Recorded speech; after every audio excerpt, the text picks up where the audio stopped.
સવારનો કઈ બાજુ? અરે જો ને આજે તો ઘઉં છેલ્લું પાણી વારવાનું એટલે નેકડો ફોડવા અને પાણી વારવા આવી ગયા છીએ સવારનું. એવું છેલ્લું પાણી હશે ને? ઘઉં છેલ્લું પાણી છે. બરાબર. આ કોના ઘઉં છે?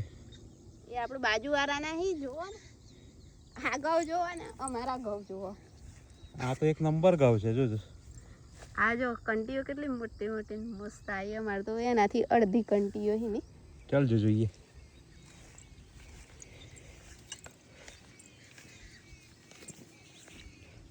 આપણે તો જો કંટી આ બાજુ જોતા એક આ સાથની હોય એવું લાગે જો.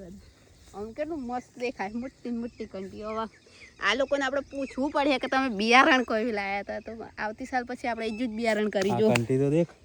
જોઈરવાન થાય એવી કંટીઓ. ઘઉં બી ડબલ પાકે નહીં. આપણે ખેતીમાં નવા હું એટલે એવું ચાલવાનું. ના પણ આપણે બિયારણનું પૂછી જોઈએ ને તો ખબર પડે ને કે આ લાવવાનું. તો મોટી મોટી કંટી આવી તો કરાવો કોમેન્ટ તારે. તો કદાચ તમે જે ખેતી કરતા હોય ને એમને ખબર હશે કે આ ઘઉં કયા છે. અને અમે તો 496 લાવેલા. ચાલો તારી મળીએ. કોમેન્ટ કરજો.